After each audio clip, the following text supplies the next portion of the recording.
He couldn't cope with his crying baby after his wife's death, until one day a random babysitter took the child in her arms. But who she really was would turn everything upside down. Write in the comments where you're watching from. Don't forget to subscribe to the channel. The rain fell lightly over San Francisco, draping the city in a thin silver curtain. Yet, inside the sleek, glass-walled mansion overlooking the bay, the silence was suffocating. The kind of silence that pressed against the walls like a second skin. Cold, constant, and unbearably loud in its emptiness. Graham Whitmore stood at the edge of his home office, staring out at the skyline with vacant eyes, the soft buzz of his muted phone the only noise in the room. Below his tailored gray suit, his chest felt hollow, as though something vital had been carved out and forgotten. It had been 92 days since Elizabeth died. 92 days of mechanical movements, endless apologies to stockholders, and sleepless nights listening to his infant son's screams echo through marble halls. Oliver, his 6-month-old son, had been crying for 3 hours straight. Not a hunger cry, not a diaper cry. It was deeper than that. It had edge, raw, desperate, heartbreaking. Graham closed his eyes. His temples throbbed. No way. That's 3 nannies this week, he muttered under his breath, gripping the edge of his desk as the voice on the other end of the call stammered. I'm sorry, Mr. Whitmore, his assistant said hesitantly. She quit this morning. Said the baby, said she's never seen anything like it. She was crying herself when she left, said she felt like a failure.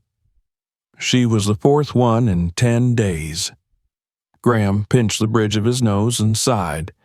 Find another. I don't care what it costs. Just get someone here today. Yes, sir. He ended the call and threw the phone onto the desk. The room fell back into silence, save for the faint, muffled wailing coming from the nursery upstairs. He hated himself for not going up there. He hated that he didn't know what to do. He was a man who closed billion-dollar deals, who could negotiate hostile mergers and outmaneuver Fortune 100 CEOs. But when it came to the trembling body of his screaming son, he was completely powerless. Downstairs, the front door clicked open softly. Nia Brown had never been in a house this large. Even the front foyer was larger than the apartment she had once shared with her sister in East Oakland. She walked in quietly, her worn tennis shoes squeaking slightly on the polished wood floors. In one hand, she held her cleaning supplies. In the other, the folded work order from the temp agency, Emergency Housekeeping Services, 1-day assignment. She wasn't supposed to speak to the homeowner, wasn't supposed to go anywhere but the assigned areas. Just wipe down surfaces, clean the windows, make the place presentable. She needed this job, desperately. Her younger sister was waiting on money for medication, hospital bills that piled up faster than Nia could ever save. Being new in San Francisco meant starting from the bottom, and today, this mansion was her bottom rung. As she moved through the open, sterile living room, something struck her. The house was too quiet, not peaceful, unnaturally still. Then, through the ceiling, a sound cut through the air like a blade. A baby's cry. Nia froze mid-step. She had helped raise 4 cousins back home in Oakland, had volunteered at the church nursery for years, and that sound was not the average "I'm wet" or "I'm hungry" cry. This was different. Frantic. It was a sound she would never forget. The same pitch she had heard the day her cousin lost her child to pneumonia. Her eyes went upward instinctively. The agency hadn't said anything about a child being in the home, but clearly one was. She put down her cleaning rag slowly, unsure what she was doing. Technically, she wasn't supposed to go up there. It wasn't her place. But something in her chest tugged hard. She stepped lightly toward the curved staircase and ascended. With each step, the crying grew louder, angrier. By the time she reached the second floor, it felt like the house itself was trembling. A door at the end of the hallway stood ajar.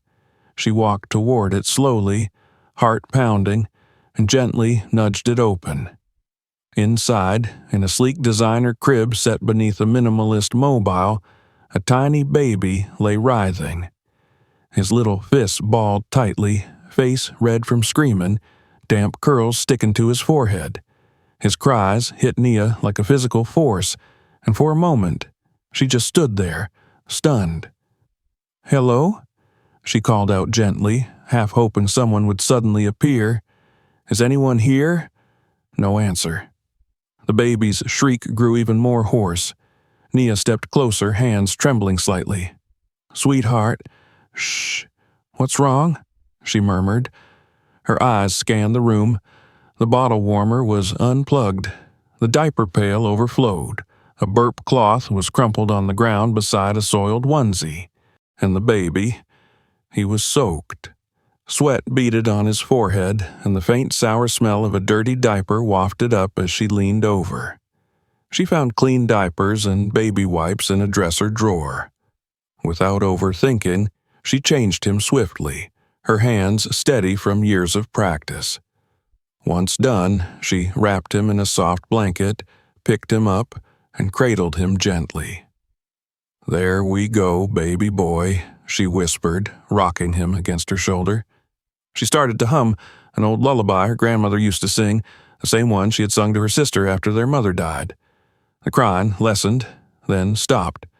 The silence was so sudden, so complete, it felt like the air had been sucked out of the room. She kept humming, gently swaying, not daring to sit or move. The baby let out a quiet sigh and pressed his small head against her collarbone. His tiny fingers clung to the fabric of her shirt. Within minutes, his body grew heavy in her arms, completely relaxed. The door slammed open. "What the hell are you doing?" Nia startled, almost losing her grip. A tall man stood in the doorway, white, mid-30s, tailored dark suit, hair slicked back, jaw tight. His tone was sharp, eyes cutting. She began, holding the baby tighter. "He was crying." "I asked who gave you permission to touch my son." Graham stepped forward, posture tense. She backed away instinctively, still holding the baby. "No one, sir, but he—" "Give me Oliver, now." She hesitated.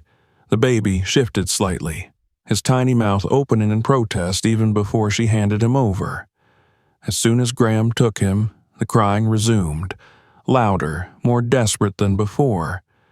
Graham tried to soothe him, rocked him, shushed him. Nothing worked. "I don't understand," he said, glancing at Nia, bewildered. "He calmed down with you." His diaper was dirty, he was sweating, probably hungry too. Graham stared at his son. She was right, he hadn't noticed. He turned back to her. "Have you taken care of children before?" "Yes, sir, my cousins, back home." He paused, then handed the baby back. "Take him again." Nia's eyes widened, but she obeyed. The baby immediately quieted, nuzzling into her shoulder, exhaling with relief. "What's your name?" Graham asked, staring as though trying to decode something beyond her expression. "Nia Brown. I work for the cleaning company." "Where are you from?" "Oakland. I arrived in San Francisco a few months ago." He was silent.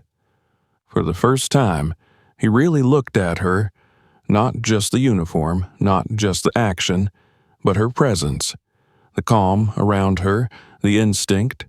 3 highly qualified nannies had failed. This woman had done what they could not in 5 minutes. "Prepare his bottle," he said quietly. "It's in the kitchen." Nia nodded and headed downstairs with the baby still in her arms. In the kitchen, she moved instinctively. The formula, the measurements, the warm water, all familiar movements. Oliver watched her, his bright blue eyes wide but peaceful. She tested the bottle on her wrist, then brought it to his lips. He drank, calmly, without resistance, without panic. Graham stood in the doorway, silent, watching, his expression unreadable. For the first time in months, the house was quiet. "What time do you finish work today?" he asked, voice low. "In about an hour, sir." "When you're done, come to my office. I have a proposal for you." Nia blinked, unsure of what that meant. She nodded slowly. As she continued feeding the child, something strange stirred inside her. Familiar, yet new. A warmth, a connection, something real. The baby looked up at her, his little hands resting against her chest. And in that moment, she knew she wouldn't sleep the same way again. Whatever the man upstairs was about to ask, she already felt the weight of it pressing softly against her heart. And it scared her. The soft click of the nursery door echoed in Nia's ears as she stepped out, still carrying the now sleeping baby in her arms. The weight of Oliver's small body against her chest felt grounding in a way she couldn't quite explain.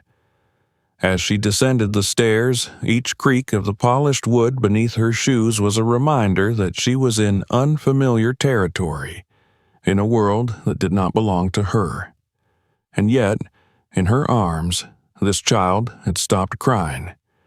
He had clung to her, sought her warmth, and found comfort. That alone unsettled her far more than anything else in the pristine, silent mansion. She had barely finished cleaning the bottle and laying the baby gently into the bassinet in the corner of the living room when she heard footsteps behind her. She turned, half expecting the severe assistant from earlier, but it was Graham Whitmore.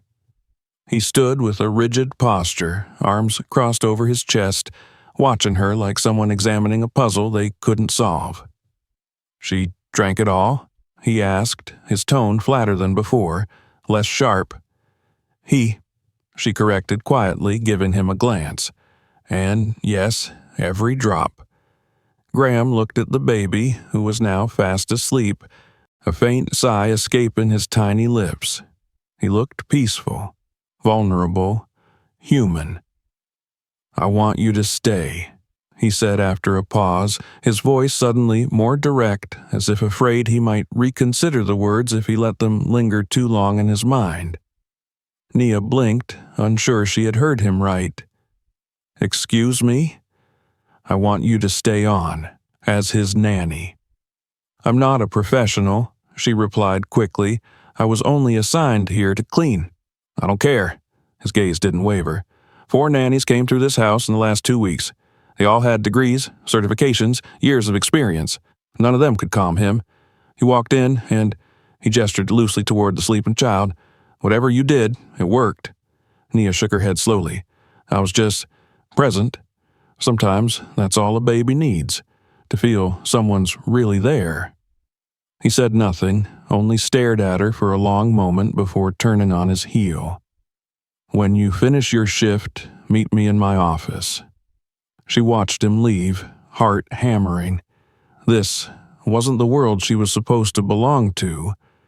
Millionaires didn't hire people like her, not for roles that mattered. Still, when her shift ended, she found herself knocking hesitantly on the dark wooden door of the home office. Graham's voice called from within, clipped but calm. "Come in." The room looked exactly like she had expected. Minimalist, masculine, perfect. Heavy books lined the shelves, many unopened. Certificates and accolades adorned the walls. The man himself sat behind an imposing desk, papers spread before him, but his eyes immediately lifted when she entered. "Please, sit," he said, gesturing to the chair across from him. She did, smoothing her hands over her jeans and trying not to shrink into herself. "You said earlier that you've taken care of children before." Nia nodded. Yes, sir. My younger cousins, mostly. My sister's children back in Oakland.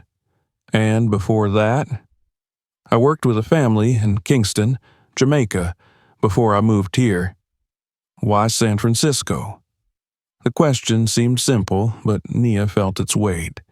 She hesitated. My younger sister's sick. Kidney issues. Needs dialysis and medications we can't afford. I make better money here, even with cleaning gigs. He nodded slowly, as if filing the information away. Then he opened a folder on his desk and slid a few papers toward him. Your agency provided references. They said you were responsible, calm, reliable. I tried to be, she murmured. He was quiet for a moment, then spoke with surprising softness. What happened today with my son? I haven't seen him that peaceful since my wife died. Nia didn't speak. She knew this wasn't the kind of pain to rush with platitudes. I want to offer you a full-time position, he continued, as Oliver's live-in nanny. She stared at him, stunned. I don't, she started, but he raised a hand. Listen, I know you're not certified. I don't care.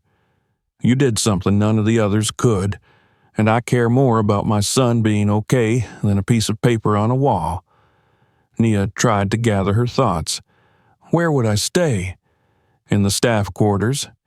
You'd have a weekends off, $20,000 a month. She coughed, nearly choking. 20. She shook her head. That's too much. No, it's what he needs, and what I need. He leaned forward slightly. Miss Brown, I'm not a sentimental man, but I can see what's in front of me. My son stopped screaming in your arms. You're what he needs. Nia looked down at her lap. $20,000 a month. She could send half back home, cover her sister's treatments, and still save. She could finally sleep at night knowing her family wouldn't fall apart. But this wasn't cleaning floors or scrubbing tiles. This was a human life, a baby, a grieving father, a world far from her own. When would I start? She asked quietly. Tomorrow. She exhaled slowly, nodded. All right. The next day, Nia arrived with a small suitcase and a quiet determination in her chest. Graham met her at the door, no longer in his suit, but in a cashmere sweater and slacks, sleeves pushed up. He looked more human, less like the man from the office. He didn't say much, simply showed her to the staff quarters. Simple, private, more than comfortable. Then he led her upstairs to the nursery. She has no routine, he explained. She? Nia asked, raising an eyebrow. Sorry, Graham corrected himself, clearing his throat. He eats whenever he wants, barely sleeps. The last nanny said it was impossible. Nia stepped into the nursery and smiled at the baby lying in the crib, kicking his feet softly. Hello, little man, she whispered, crouching beside him. Do you remember me? Oliver made a sound like a gurgle, his eyes lighting up at the sight of her. She lifted him gently, holding him close. We're going to fix that chaos, okay? Babies need rhythm like music. And so she began. In the days that followed, the mansion began to shift. Nia implemented structure, not strict but consistent. Breakfast at 8, playtime at 10, a walk in the garden before noon, nap at 2, dinner at 6, and a gentle bath with lullabies at 8.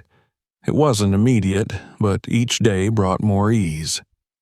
Oliver laughed for the first time one afternoon while she blew raspberries on his tummy. The sound bounced through the house like a miracle. Graham, returning from work earlier than expected, stopped in the hallway outside the nursery and listened. He didn't enter. He didn't want to disrupt it. Each night, Nia sang soft songs as she rocked Oliver to sleep. Sometimes she read him stories she remembered from her childhood, Caribbean folk tales, lullabies her grandmother had whispered into her braids. The baby listened, wide-eyed, and then drifted into slumber. Graham watched it all, sometimes from afar, standing in the doorway, other times from the corner of the room, quiet and still. He began to look forward to coming home. The tension in his shoulders lessened. The shadows beneath his eyes lightened. He started asking questions. How much formula was best? What toys were appropriate? Was it okay to play music while Oliver napped? One afternoon, he arrived home early and heard peals of laughter coming from the kitchen. Curious, he peeked inside. Nia was making silly faces, holding Oliver in her arms as she danced slightly to a rhythm only she heard. The baby squealed with joy, his hands reaching up to touch her cheeks. Graham stood there for a long moment, watching. Something tugged at him. "You look like you're having fun," he said, stepping into the room. Nia startled. "Mr. Whitmore, I didn't see you." He gave a small smile. "I came home early. How was he today?" "Very well," she replied. "He ate all his food, took a 2-hour nap." He reached out for his son. Oliver looked at him with mild curiosity, but didn't cry when he was lifted from Nia's arms. Instead, he touched his father's chin lightly, then settled quietly. "He seems calmer," Graham said, surprised. "Babies sense adult energy," Nia said, matter-of-factly. "If you're calm, he will be too." He looked at her. No one had spoken to him like that since Elizabeth. Not with pity, not with fear, just with honesty. "Thank you," he said softly. She nodded and turned to finish preparing the baby's dinner, but something lingered in the air. A shift. A quiet recognition neither of them dared name. As she spooned pureed carrots into the little bowl, she glanced back at Graham holding his son, really holding him. He wasn't looking at his watch or checking his phone. He was just there. And for the first time in a long while, so was she. What neither of them knew was that a storm was coming, not one with thunder and rain, but with memory and truth. And when it hit, nothing in that mansion would remain the same. The evening air carried the scent of damp earth and eucalyptus as twilight settled over San Francisco. The view from the Whitmore mansion stretched far, the hills folding gently into darkness, and the city lights began to blink alive like stars descending to earth. Inside the house, the atmosphere had changed. Where once there had been only silence and cries, now the rooms breathed with something softer. A child's laughter echoed from the nursery. The clatter of bottles in the sterilizer, the gentle rustle of blankets, the occasional humming of lullabies, these became the new rhythm of life. And at the center of it all, Nia moved with quiet confidence, her presence anchoring the household like a steady current beneath turbulent waves. Graham noticed the changes with increasing clarity. He no longer dreaded coming home. Each time he stepped through the front door, the air felt lighter. He could hear his son cooing from across the house, responding to Nia's voice, or simply murmuring to himself, content. The way Oliver clung to her, relaxed in her arms, had become more than routine. It was something deeper, familiar, natural. And Graham found himself drawn in. At first, only from a distance. He would stand at the threshold of the room, watching Nia read stories, her voice full of life and warmth. Then, slowly, he began joining her, asking questions about feeding schedules, sitting in on bedtime routines, even learning how to swaddle a baby properly. There were moments he'd glance at her and feel something tighten in his chest. Not desire, at least not yet, but recognition. She was someone who saw his son, who saw him. Not Graham Whitmore, the CEO, not the man in the obituary photograph beside his wife's name, but simply a father trying to hold his world together. That Friday evening, the forecast warned of a Pacific storm, but neither Nia nor Graham paid much attention. The sky darkened earlier than usual, and clouds rolled in thick and low. Oliver had been fussy most of the day, as if sensing something was coming.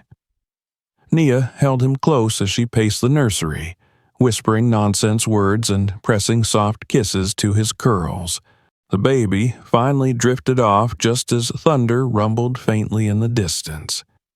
Downstairs, Nia was in the kitchen preparing a bottle when the first flicker of lights made her pause. She glanced at the ceiling. Another flicker, then darkness. Complete and sudden. She stood still for a heartbeat, holding the warmed bottle in one hand. Outside, the rain had started to tap against the windows. Inside, silence. A flash of concern darted through her chest.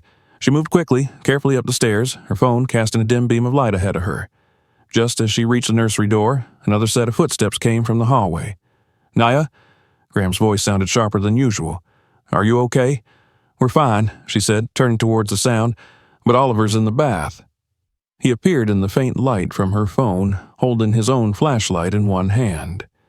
He was barefoot, sleeves rolled up, and for a moment he looked years younger, less like the man she met weeks ago, and more like someone she might have known a long time ago. "Let me help you," he said without hesitation. Together, by the soft glow of their phones, they got Oliver out of the bath and wrapped him in a towel. The baby was startled by the darkness at first, but quickly settled, seemingly soothed by the quiet voices and gentle movements. They brought him downstairs to the living room where Graham found candles in the kitchen drawers. Within minutes, the room was bathed in warm, flickering light. The rain fell harder outside now, creating a soft pattering against the glass walls. Inside, it felt like the world had shrunk to just the three of them. Nia spread out a thick blanket on the living room rug and laid Oliver down. He babbled quietly, playing with his feet, fascinated by the dancing shadows on the ceiling. Graham sat down nearby, stretching out his long legs, watching the baby with something like awe. "He seems content," Graham said. "Babies aren't bothered by the dark like we are," Nia replied. "They trust the people they're with more than what they can see." They sat in silence for a while, the candlelight softening the angles of the room, the sound of rain becoming a kind of lullaby. "Do you miss home?" Graham asked suddenly, his voice low. Nia turned to him surprised. It was the first time he had asked her something personal. "Every day," she answered honestly, "especially my sister, and my grandmother. She raised us after our mother passed." "Is she the one who's ill?"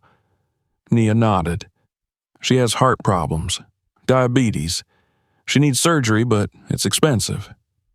Graham ran a hand through his hair, staring into the candle flame. "My wife was sick for a long time before she died," he said quietly. "It wasn't sudden. We had time to prepare, but somehow it didn't make it easier." Nia didn't respond right away. She watched Oliver stretch his tiny fingers toward the light. "What was she like?" she asked gently. "Elizabeth?" He hesitated, then smiled faintly. "She was everything I wasn't. Warm, joyful. She talked to strangers in grocery stores, waved to children on the street. She made me laugh when I didn't know I needed to. She had this gift for seeing the good in people." Nia listened, not interrupting. The way he spoke, it wasn't with bitterness or guilt, but with something softer, grief shaped by time. "Is that why you fell in love with her?" she asked. "Maybe," he said. "Or maybe she just loved me despite the parts I couldn't fix." Oliver yawned and Nia picked him up gently, rocking him against her chest. "You're not as broken as you think. she said quietly. He looked at her, eyes narrowing slightly. How can you say that? You barely know me. I know pain, she said simply, and I know the difference between people who hurt because they want to and people who hurt because they're scared. You're the second kind. Graham didn't speak. Her words had slipped past his defenses before he even had the chance to build them. He shifted closer without realizing. His gaze moved to her hands as she held his son, then to her face, calm, steady, beautiful in the candlelight. What am I afraid of, then? He asked, barely above a whisper. Of feeling something again. Of letting someone in, only to lose them too. He swallowed hard. The flicker of a candle trembled. You've seen through me in weeks, he murmured, what most people haven't in years. I didn't try to. It just happened. Oliver was asleep, his breathing slow and steady. Nia stood up carefully and carried him upstairs, laying him gently in the crib. She covered him with a blanket, kissed his forehead, and lingered just a moment longer, watching his chest rise and fall. When she returned to the living room, Graham was still there, sitting on the floor, staring at the candles. Are you afraid of anything? He asked as she sat back down. Of many things, she said after a pause. Of not being able to help my grandmother. Of never really belonging anywhere. Of getting too close to people I can't have. Her voice caught on that last part. He turned to her. His eyes searched hers. Nia, don't, she said quickly. We both know this can't happen. But he had already moved closer.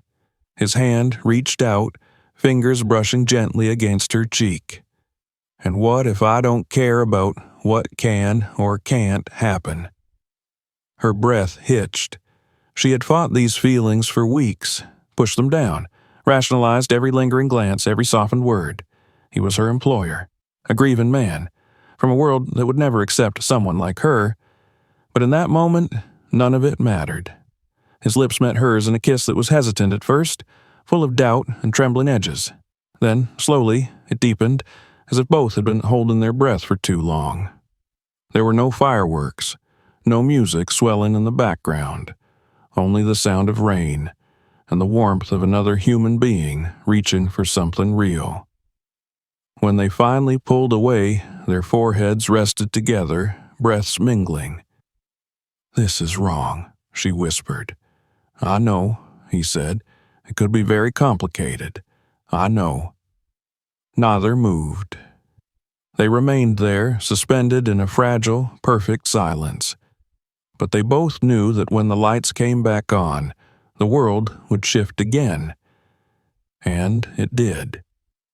When the power returned just after midnight, the house seemed to exhale, releasing all the warmth and fragility it had held in the candlelit dark. The hum of electricity flickered softly through the walls, lights returning to their clinical brilliance, and appliances quietly blinking awake as if nothing had happened. But something had. The light did not erase the moments that had unfolded between them, nor did it dissolve the silence that lingered now, deeper than before, stretched taut by the weight of what had been shared and what had gone unsaid. By morning, Graham was back to being distant. He greeted Nia with a short nod, barely meeting her eyes, and busied himself with calls in his office. There was no mention of the night before, no reference to the kiss or the quiet vulnerability they had revealed. It was as though the storm had sealed those emotions away with the darkness. Nia told herself it was for the best. She focused on Oliver, who remained her only constant, his bright eyes following her every move, his little hands reaching for her shirt whenever she tried to place him down. Still, there was an ache in her chest. She hadn't expected him to confess anything, but the retreat hurt more than she wanted to admit. She went about her tasks with quiet efficiency, refusing to let herself dwell on his silence. Days passed, each more tense than the last. Graham's behavior remained distant, professional, cordial even, but cold. He no longer lingered to watch her play with Oliver. He no longer asked about the baby's progress. Instead, he buried himself in meetings, business calls, and emails, leaving early and returning late. The house, though no longer filled with crying, once again echoed with a different kind of silence, the kind born not from pain, but from fear and avoidance. On Tuesday afternoon, Graham left early for a meeting in the city. The assistant mentioned he would be gone for several hours, and the staff took the opportunity to catch up on neglected tasks. Nia decided to do a deep clean of the master bedroom, something she had been avoiding. It wasn't her usual duty, but the other housekeeper was out sick, and Nia, restless and seeking distraction, volunteered. She stepped into the room quietly, as if it might betray her presence. The space was sterile and impersonal, despite the fine furniture and expensive fixtures. Nothing about it felt lived in. The bed was made perfectly, untouched. The desk was organized with mechanical precision, but there were hints of a life once shared. An old sweater folded neatly on a chair, a dried bouquet in a vase by the window, its petals pale and curling. She moved methodically, dusting shelves and wiping surfaces. The large oak dresser against the far wall caught her attention. Most drawers were empty or filled with suits folded with military precision, but the bottom drawer stuck slightly when she tried to open it. Curious, she tugged gently. It gave with a soft creak. Inside was a cardboard box covered in a thin layer of dust. Nia hesitated, hand resting on the lid. It wasn't her place. This was personal. She should have left it alone. But something in her chest fluttered with unease. She placed the box carefully on the bed and lifted the top. Inside were photos, letters, and mementos, a faded scarf, a dried corsage, handwritten notes folded into neat squares. And at the bottom, half hidden beneath a soft baby blanket, was a sleek black tablet. She recognized it immediately as a personal device, one of the older models, still with a button on the front. It looked dead. Probably hadn't been touched in months. Still, her fingers reached for it before she could think better of it. As if sensing something, Oliver stirred in the hallway. He had been napping in his portable crib while she cleaned, and she had left the nursery door open to listen for him. His cry was soft but insistent. She picked him up, cradling him against her shoulder as she returned to the bedroom. He settled immediately, his head resting in the curve of her neck. "Nosy, huh?" she murmured with a tired smile. "You woke up just in time to keep me from doing something stupid." But as she shifted him, his tiny hand reached down and slapped against the screen of the tablet. A faint sound echoed in the room, the familiar chime of a device booting up.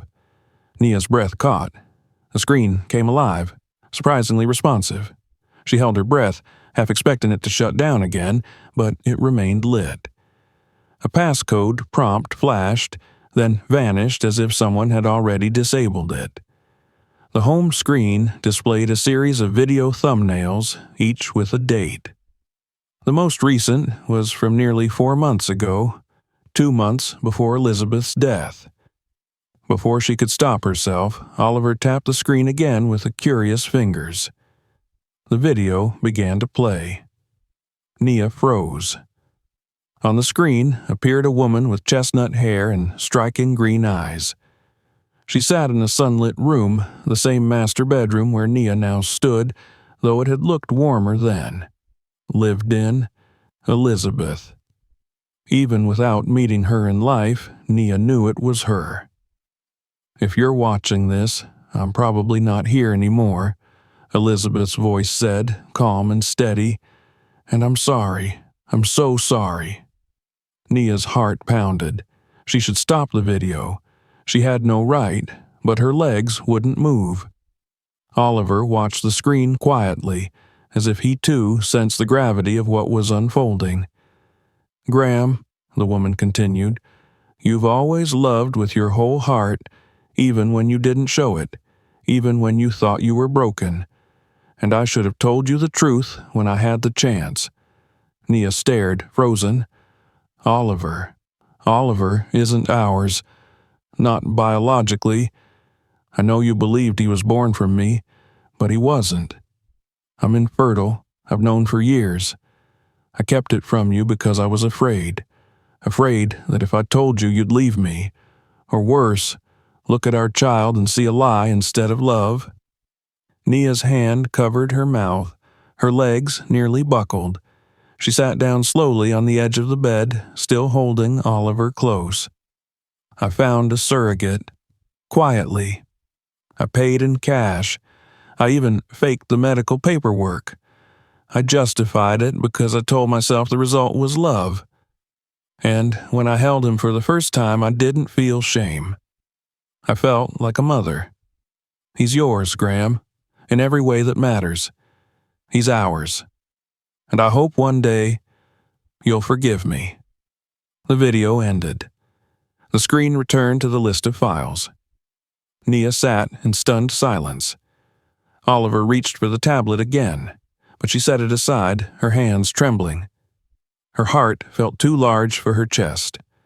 What was she supposed to do with this? She had no doubt it was real.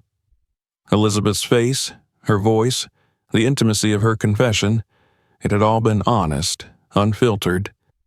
She had carried this secret alone and taken it to the grave. But now, by a twist of chance, or fate, Nia had uncovered it. The child, sleeping peacefully in her arms, had no idea that his very existence had been hidden behind a lie. And Graham had no idea that the woman he had adored had deceived him, not out of malice, but out of fear. That evening, when Graham returned from the city, Nia couldn't meet his eyes. She felt sick with the knowledge, unsure if she had the right to carry it or to speak it. She fumbled with Oliver's dinner, spilling juice twice and dropping a spoon. Graham frowned. "Are you all right?" he asked, his voice low but probing. "I'm fine," she said too quickly. But she wasn't, and she couldn't pretend. That night, while Oliver slept upstairs, Nia paced the living room with the tablet clutched in her hands. Over and over, she debated. Tell him, don't tell him. Was it her place? Was it even safe? But in the end, the truth was heavier than the fear. When Graham returned from his study and sat with his nightly glass of scotch, Nia approached him. Her fingers trembled as she held out the device. "I need to talk to you," she said quietly. He looked up, brow furrowed. "What's wrong?" She placed the tablet gently on the coffee table. "I found this today while cleaning your room. It wasn't intentional. Oliver touched it, and a video played." His face hardened. That was Elizabeth's tablet.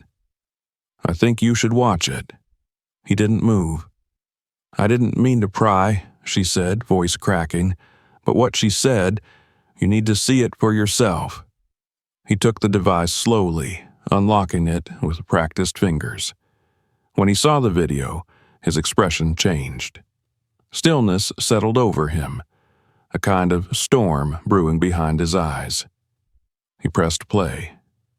Nia sat in silence, her hands clenched tightly in her lap as she watched him watch his wife's confession. His jaw tightened, his knuckles whitened. When the video ended, he didn't speak.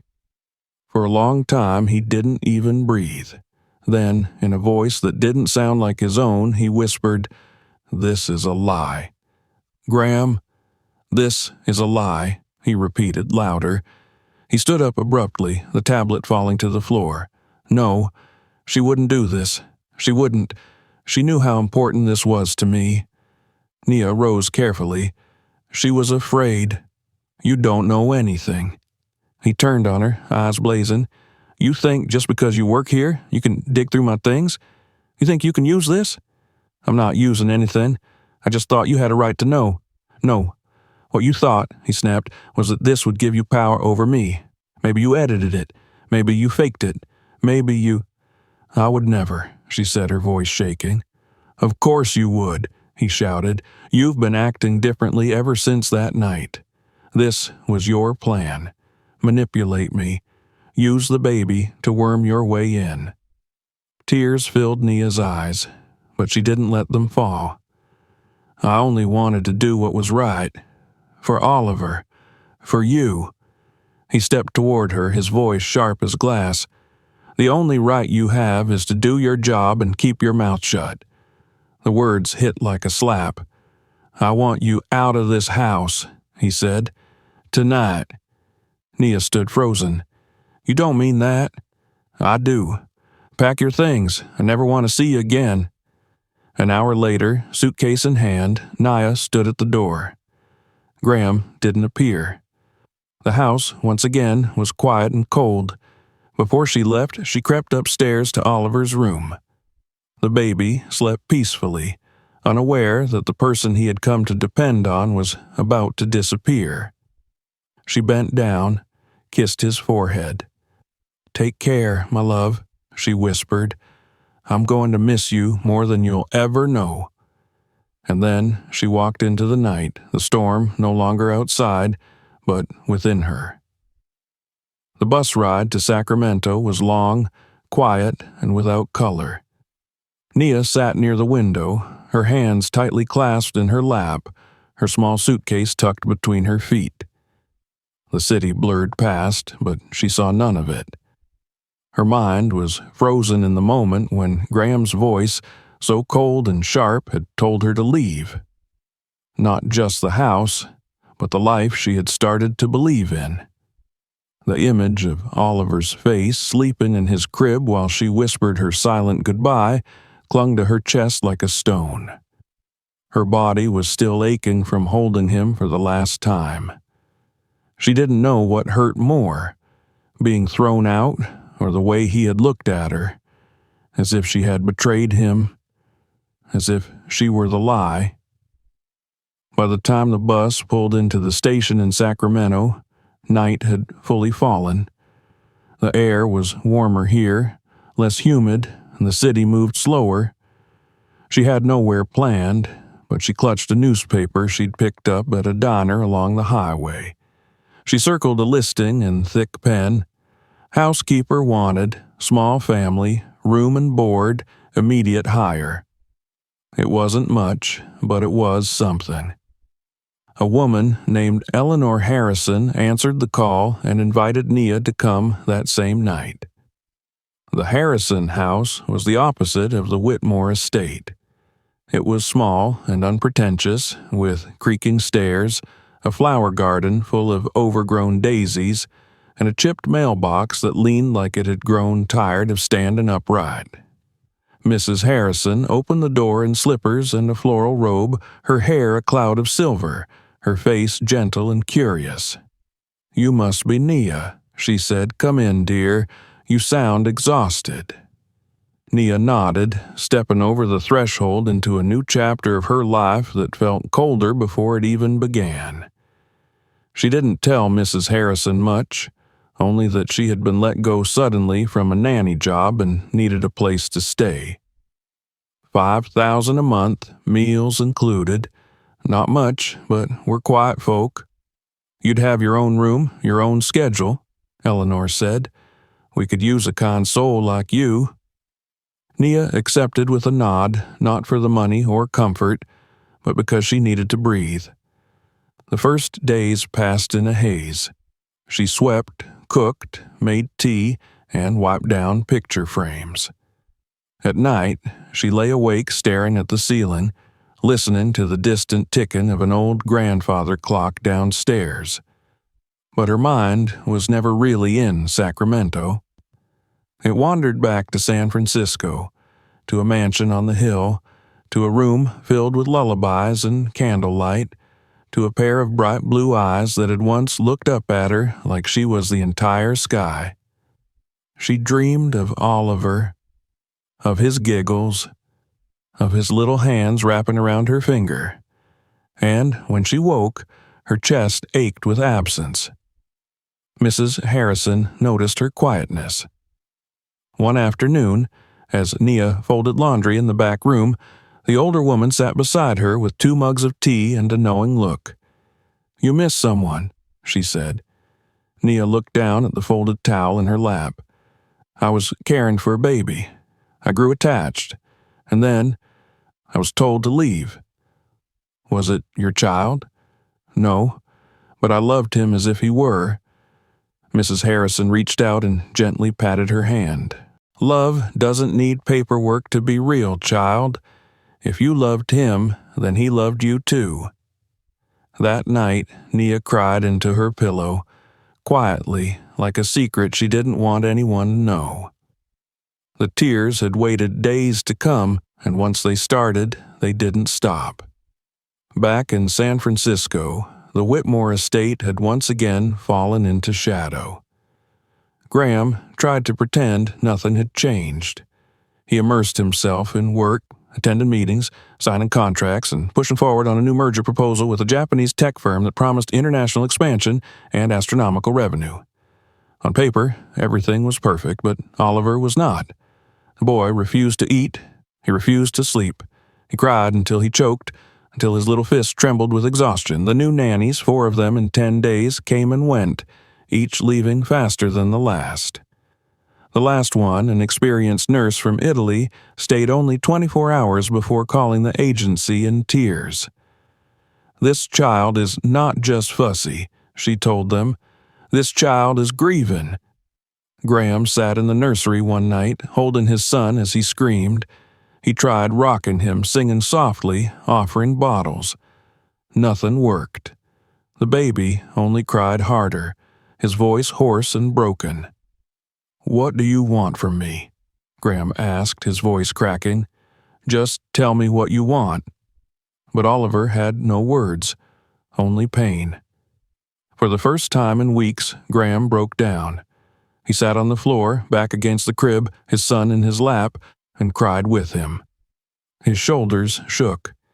His face was wet with tears he hadn't known were still buried inside him. "You miss her, don't you?" he whispered. "You miss Nia." The room was still, but the silence spoke volumes. That night, unable to sleep, Graham returned to the living room and picked up Elizabeth's tablet from where it had landed after he had dropped it in rage. It was still scuffed, the corner dented. He stared at it for a long time before turning it on again. This time, he watched the video all the way through. Not as a man betrayed, but as a man who needed to understand. He saw the way Elizabeth's eyes flickered with fear and love. He listened to her words, not just the confession, but the pain behind them. She hadn't done it to deceive him. She had done it because she believed love could make the lie disappear. She had been wrong, but her fear had been real. Her love, unmistakable. When the video ended, he sat still for a long time. In the morning, he drove to a digital forensics lab across town and handed them the tablet. "I need to know if this video is real," he said. "Any editing, any manipulation, anything." "It'll cost you," the technician said. "I don't care." 2 days later, the call came. "Mr. Whitmore," the technician said, "the video's clean, no signs of editing or tampering. Metadata confirms the timestamp. It's authentic." The world tilted. Graham hung up and sat in his office, staring at nothing. All the walls he had built began to crumble one by one. Elizabeth had lied, but Nia hadn't. She had tried to help. She had given him the truth he was too afraid to see. And he had thrown her out like trash. He had wounded her. He had taken the one person who had truly loved his son and cast her aside in fear. He walked into the nursery. Oliver was lying in his crib, wide-eyed and silent. Graham sat beside him and watched him for a long while. The baby turned his head slightly, as if sensing something. "I'm sorry," Graham said. "I failed you." He didn't know what to do next, but he knew what he had to fix. He reached out to the cleaning agency, begged for contact information. At first, they refused, citing privacy. Then he called Nia's former supervisor, offering to donate to the agency's scholarship fund to cover training for new hires, anything. "Just please," he said, "just give me a way to find her." When he finally got the address in Sacramento, it was past 10 at night. He didn't wait. He packed an overnight bag, left a note for his assistant, and got into his car. He drove through the night, headlights slicing through the dark highway, his mind racing. What would he say? How could he undo the damage? Would she even listen? He didn't know, but he had to try. In Sacramento, Nia had just finished preparing tea for Mrs. Harrison when the doorbell rang. Eleanor looked surprised. "Who on earth would come at this hour?" she said, setting the tray down. Nia stood frozen as the older woman walked to the door. When she opened it, she found a tall man in a dark coat, hair windblown, eyes red from lack of sleep. He stood on the porch with both hands in his pockets, a man who had no more walls left to hide behind. "Yes?" Eleanor asked. "My name is Graham Whitmore," he said. "I'm looking for Nia Brown." She narrowed her eyes slightly. "What do you want with her?" "I need to speak with her," he said. "Please, it's important." "She doesn't want to see you," Eleanor replied firmly. "Please," he whispered. "It's about the baby. It's about everything." Eleanor looked him up and down. Something in his face, some broken truth, convinced her. She turned back into the house. "Nia," she called, "someone's here for you." Nia walked out slowly, her heart thudding. When she saw him standing there, she felt every part of herself tighten and loosen at once. She wanted to slam the door. She wanted to run into his arms. He looked tired, pale, small in a way she had never seen him. "Nia," he said, stepping forward. She said nothing. "I was wrong," he began, "about everything." She crossed her arms. "Why are you here?" "I watched the video again," he said. "I had it verified. It's real, and I know now that Elizabeth lied because she was scared. But you," his voice cracked, "you never lied to me." Silence stretched between them. "I hurt you," he said. "I accused you of something you didn't do. I let my fear speak for me. And now Oliver is... he's not well. He cries for hours. He won't eat. The doctor says he's showing signs of depression." Nia's breath caught, her hand tightening against her arm. "He misses you," Graham said, "and so do I." She looked away. "I came to ask you to come back," he said, "not as an employee, not as a nanny, but as someone I need." Her voice was barely a whisper. "You threw me out." "I know." "You told me I was nothing." "I know." He stepped forward again. "And I was wrong." She looked into his eyes then, really looked, and saw the man who had finally broken enough to see what mattered. "I'll come back," she said slowly, "but not for you." He nodded. "For Oliver." "For Oliver," she confirmed. And so the door opened once again, not just in the house, but in the heart. And what would come next would be the beginning of something not yet fully formed, but waiting. Ready. Hoping. The drive back to San Francisco was long and mostly silent.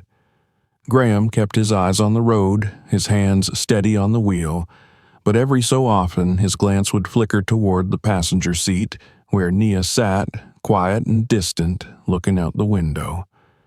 The sun was beginning to set over the hills, casting the sky in bands of gold and lavender, and the shadows in the car stretched between them like a question left unspoken. She hadn't said much since they'd left Sacramento, and he hadn't pushed. He knew he had no right to. Whatever words she offered now, they would be hers to give, when and if she chose.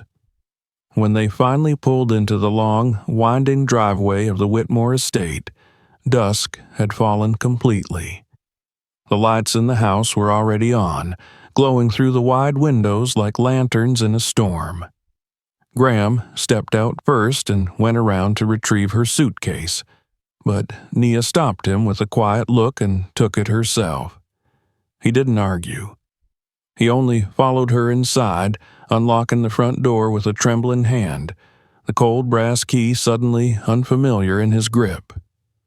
The house had changed, or maybe it had just gone back to what it had been before her.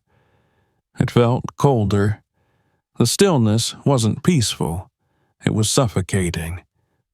Nia stepped through the threshold slowly, her eyes moving across the space as if she were stepping into a memory instead of a place. The warmth she had built through laughter, music, the rhythm of a baby's breath was gone. It had been replaced by a sterile quiet that made the hair on her arms rise. "He's upstairs," Graham said softly. "He's been crying. Almost every night." Nia didn't respond. She didn't ask for permission. She moved past him, suitcase in one hand, and climbed the stairs with a sense of purpose that made his throat tighten. He followed a few steps behind, stopping at the landing as she turned into the nursery. The door creaked open. A weak, muffled cry floated out, a sound far different from the one she remembered. This wasn't a baby crying for food or attention. It was a cry that sounded tired, defeated, and worn thin by too many nights of absence and confusion. She stepped inside. Oliver was lying in his crib, his cheeks pale, his eyes glassy with exhaustion.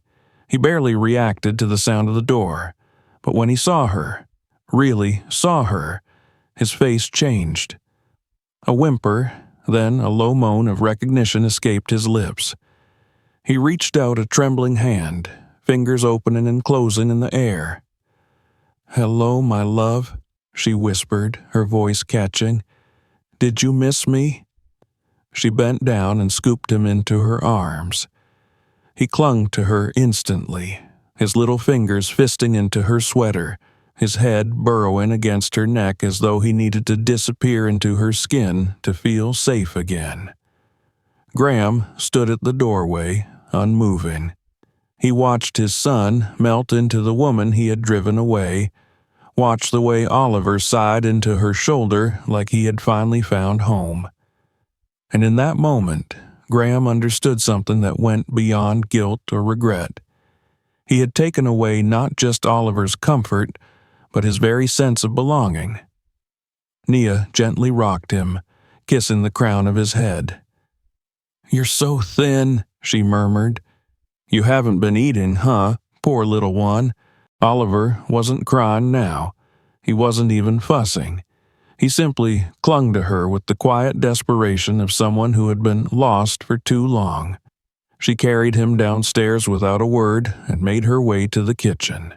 Graham followed at a distance, unsure if he should help or if his presence would only make things worse.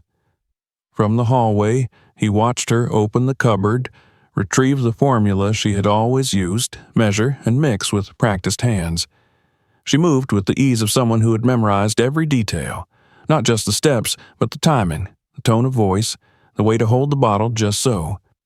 She sat at the small breakfast table and brought the bottle to Oliver's lips. For a moment, he resisted, turning his head, but then she began to hum the same tune she had always sung to him at dinner time, a soft, lilting lullaby that carried the scent of home and the sound of love.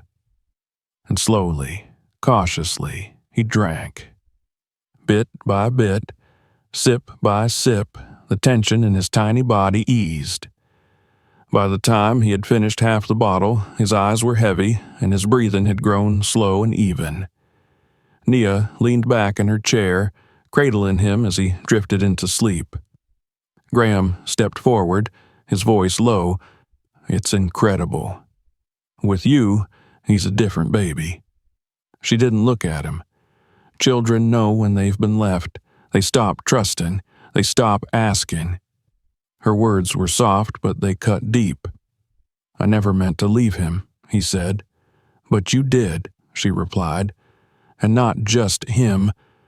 He wanted to explain, to offer an apology deeper than words, but he knew now that what she needed wasn't more promises, it was proof. The following days unfolded slowly, like the gentle turning of a wheel that had once jammed. Nia reestablished Oliver's routine with careful tenderness. She kept him close. He wouldn't let her leave the room without whimpering, and she never forced the separation. She stayed beside him as he played, ate, napped, and bathed. She even slept on a small cot near his crib at night, easing his trembling with the sound of her breath, the rhythm of her songs. "It's called separation anxiety," she told Graham when he asked. "It's normal after abandonment. He needs to know I'm not going to disappear again." Graham flinched at the word, but he said nothing. He too began to change. He started coming home earlier, turning down meetings, silencing his phone during dinner. He asked Nia questions, not just about Oliver, but about how to be better, how to connect, how to rebuild what he had broken. One evening, he tried feeding Oliver himself. The baby refused at first, turning his head and beginning to fuss. Graham sighed, defeated. "I don't know how to talk to him," he admitted. "Talk to him like you would talk to anyone you love," Nia said from across the room. "Babies understand more than we think. They know tone, they know presence." He tried again. This time he spoke softly, telling Oliver about his day, describing the weather, humming under his breath. And slowly, Oliver accepted the bottle. Later that night, long after Nia had gone to her room and the house was still, Graham tiptoed into the nursery and sat beside the crib. He reached through the bars and gently touched his son's hand. "I know I'm not your biological father," he whispered, "but I want to be your real one. I want to raise you, protect you, help you grow. I don't know if you'll ever stop being afraid of me, but I'm going to keep trying, every day." Oliver didn't cry. He didn't pull away. He simply opened his eyes, stared at his father's face in the dark, and reached out to grab his finger. From the doorway, Nia watched in silence. She hadn't meant to overhear, but when she had risen for a glass of water and seen the nursery light on, she had paused. What she witnessed was not a performance. It was something raw and true, and it settled something inside her. Later, after Oliver had fallen back asleep, she found Graham in the kitchen attempting to cook scrambled eggs. The smell of burnt butter clung to the air and the pan hissed with protest. "I think I burned them," he said sheepishly, scratching the back of his neck. Nia laughed, the first real laugh since she had returned. "They're not golden," she said, "they're black." They ate at the counter, the eggs mostly inedible, but the moment rich with something else. Laughter, shared glances, the quiet rhythm of two people trying. When their eyes met and the room fell silent, something passed between them, not like the kiss in the dark. This was different, slower, real. "Nia," he began. She shook her head gently. "Not yet." He nodded, understanding. "How much time do you need?" "I don't know," she said, "until I feel I can trust you again." "What can I do?" "Keep being the man I see when you're with Oliver, the one who's patient, kind, present. I like that man. I want to be that man. Then show me, not with words, with actions." He reached across the table and held out his hand. She looked at it for a long moment, then placed hers on top just for a second. "We'll go step by step," she said, "step by step." And as the house quieted again, it was no longer the silence of grief or absence. It was the silence of rebuilding, of healing, of something that might, just might, become love. Not the kind that blooms fast and reckless, but the kind that grows slowly, carefully, rooted in forgiveness, nurtured by presence, and made real one step at a time.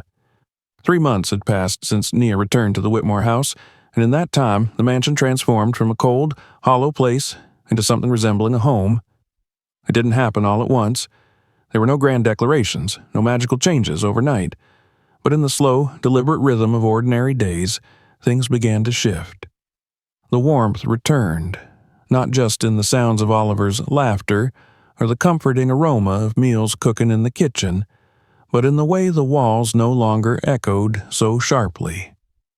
The silence that had once pressed like a weight now felt like breath, present but no longer heavy. Oliver had flourished. He no longer clung to Nia's shirt with trembling fingers or cried out in his sleep. His body filled out, his cheeks plump and rosy, his legs strong enough to push him upright against furniture. He giggled freely, reached for Graham with trust, and said his first word one bright morning in the early spring. Nia had been preparing breakfast in the kitchen, her back turned as she flipped pancakes. Graham was seated at the table, reading the news on his tablet, while Oliver crawled across the tiled floor, babbling to himself. As he reached the leg of his father's chair, he pulled himself upright with wobbly determination, looked up with wide eyes, and said, clear as the morning sun, "Daddy." Graham froze. His tablet slipped slightly from his hand and landed on the table with a dull thud. Nia turned at the sound, confused at first until she saw Graham's face, eyes wide, mouth slightly open. What did he say? Graham picked Oliver up and held him close, his voice cracking as he whispered, "Say it again." Oliver giggled, touching his father's cheek. "Daddy."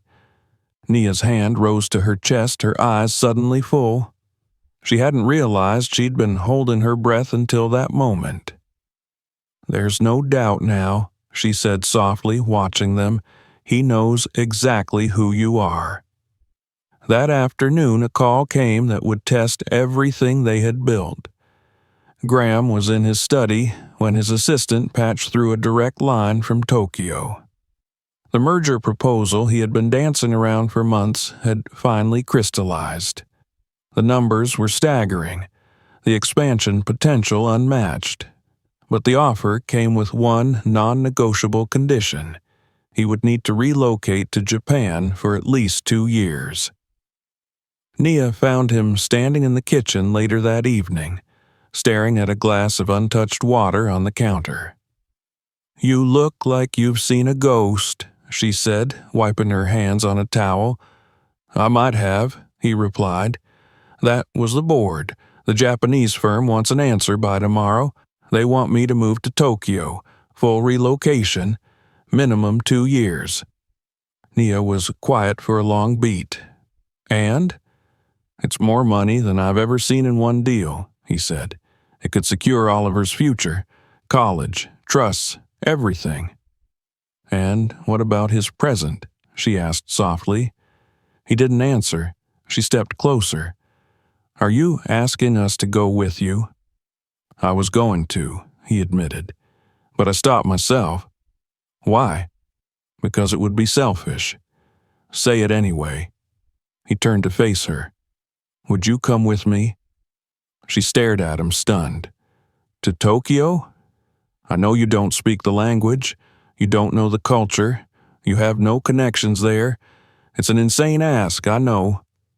She looked away, shaking her head. "It's not just insane. It's everything I left behind. I came here to give my family a future. I built something here, for myself, for Oliver. And now you want to uproot it? For money? "It's not just about the money," he said quickly. "Then what is it about, Graham?" He hesitated. "About legacy, about growth, about what comes next." Her hands clenched at her sides. "You always say you've changed, that you're becoming someone new. But when it comes down to it, you still define your worth in deals and contracts. That's not fair. It's honest." They didn't speak for the rest of the night. In the morning, Graham left early for the office, skipping breakfast. Nia sat with Oliver on the patio, feeding him sliced fruit, while the little boy tried to mash banana into his curls. "What do you think, my love?" she asked him softly. "Is your daddy going to leave us for a contract?"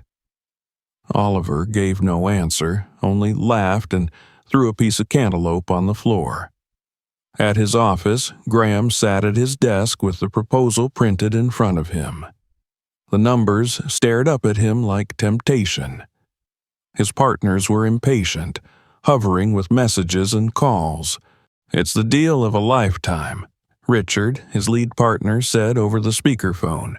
"If you walk away from this, they'll find someone else.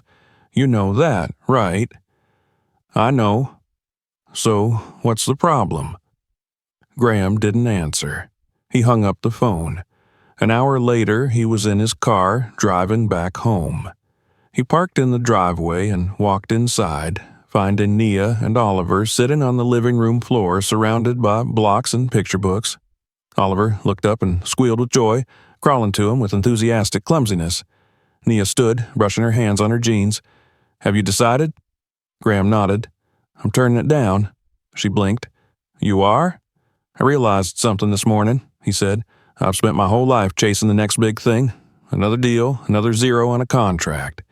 And I thought if I just reached the next milestone, I'd finally feel enough.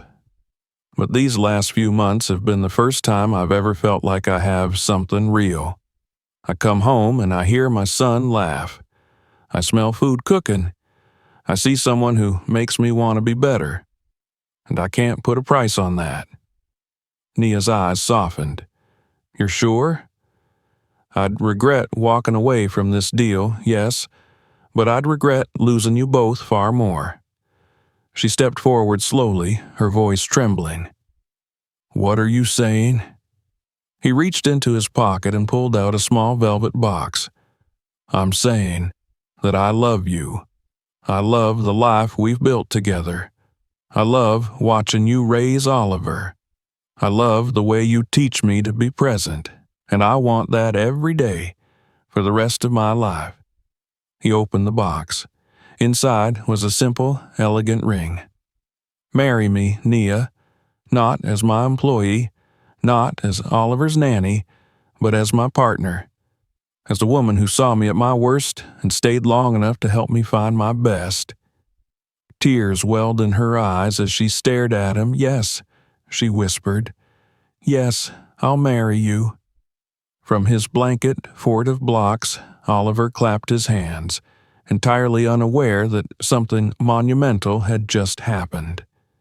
Graham stood and kissed her, holding her face gently, reverently. When they pulled apart, their foreheads touched, their breath mingling like a shared vow.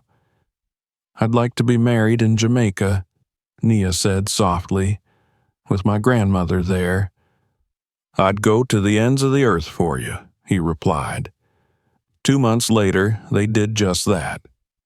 The wedding was held in her grandmother's garden, surrounded by hibiscus and mango trees, the scent of fried plantains in the air, the sky blazing with sunlight. Mrs. Harrison came from Sacramento, wearing her best hat. Oliver wore a miniature white suit and tripped twice carrying the rings, but everyone laughed and applauded when he finally made it down the aisle.